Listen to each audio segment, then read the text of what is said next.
Grand Matin Sud Radio, 7h-9h, Jean-Jacques Bourdin. Vous avez la parole, évidemment. Emmanuel est à Suresnes. Bonjour Emmanuel.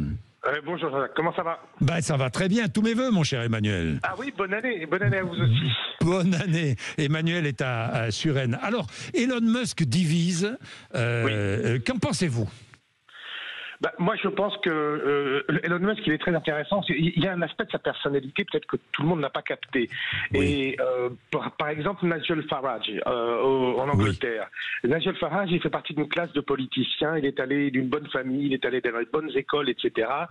Elon, c'est un type qui est du côté du peuple, des populaires. Et donc, le sort de mépris, par exemple, que Nigel Farage a pour Tommy Robinson, qui est un gars vraiment populaire, un gars des pubs, etc., ça l'irrite à fond, et c'est pour ça qu'il prend le parti de Tommy qu'on a foutu en prison.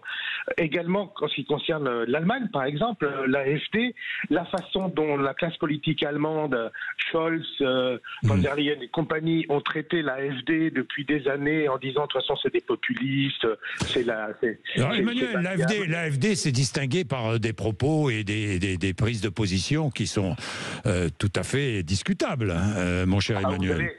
C'est pas... oui. Moi, je pense... Qu'est-ce que vous pensez? Donnez-moi un discours de n'importe qui. Donnez-moi un discours de n'importe qui. Et j'en isole deux phrases. Et vraiment, je tourne en boucle là-dessus. Et on dira, mais quel salaud ce type. Moi, je trouve que vous allez faire parler les gens, toutes les imbécilités que peuvent dire les politiciens. Non, mais ça, on est d'accord. Bon, Emmanuel, mais ce qui m'intéresse avec Elon Musk, c'est ce qu'a dit Olivier Lascar, qui dit Elon Musk avant tout, parce que certains pensent qu'il est devenu idéologue, et d'autres disent non, c'est ce que disait Olivier Lascar, Elon Musk ne pense qu'à une chose, c'est à ses propres intérêts. Non, je crois pas. Je ne pense pas, parce que les intérêts de Musk, vous savez, quand on est l'homme le plus riche du monde... On a peut-être envie de dominer le monde et d'être encore plus riche. Non, je sais pas. On a peut-être envie de faire autre chose, justement. On a envie de parler, on a de l'argent tellement dans les poches qu'on se dit, mais peut-être que dans la vie, j'ai une autre finalité. C'est un type très croyant, Elon Musk, hein, et il pense également peut-être que sa mission, c'est d'aider ceux à qui on ne donne pas la parole, d'être le porte-voix de ceux qu'on écrase, etc. Oui, mais il faut peut-être aussi qu'il aide un peu les plus démunis ou les plus modestes. Pour l'instant, on n'a pas vu beaucoup de signes dans cette direction, Emmanuel. Écoutez, il a une fondation qui fonctionne vachement bien pour aider des jeunes à créer des entreprises, en tout cas. Créer des entreprises, c'est une chose, oui. Oui, mais ça, c'est vrai que c'est pas Bill Gates qui essaye d'influencer l'OMS et compagnie. Non, il n'est pas dans ce registre-là. Bon, merci dans tous les cas, Emmanuel.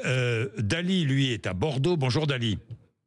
Bonjour, c'est elle. Ah, Dali est à Bordeaux, oui. Et Dali, elle, est à Bordeaux. Pardon, Dali, pardon. Alors, vous avez vu que Robert Ménard avait retiré ses affiches à Béziers? Enfin, il a retiré sur les bus, mais pas sur les réseaux sociaux. Sur les bus, mais pas sur les réseaux sociaux. Donc, pour moi, ce n'est pas à retirer. Oui. Ce n'est pas retirer sa communication. Oui. Voilà, je trouve ça absurde. Oui. Il y avait d'autres moyens de faire que de prendre les 3 volcans en ébullition. Oui. C'est de la provocation, tout simplement. Vous pensez que c'est de la provocation, vous, Dali? Oui, c'est de la provocation, et quelque part, peut-être que Robert Ménard veut qu'on parle de lui, donc c'est sûr on parle de lui, la preuve ça marche. Mais il ne se rend pas compte des conséquences, c'est de l'humour, il est bizarre son humour en 2025, je pense qu'il ne faut pas chercher les histoires où il n'y en a pas. Il y a d'autres moyens, et quel rapport Poutine, puis Young, l'ayatollah pour faire du tri sélectif, quel rapport c'est à l'opposé. Je ne comprends pas Robert Ménard là. Bien, merci Dali, tous mes vœux ma chère Dali, tous mes vœux à l'écoute de Sud Radio. Merci beaucoup. Merci à vous. Merci, il est 8h, le temps avec vous Rémi André.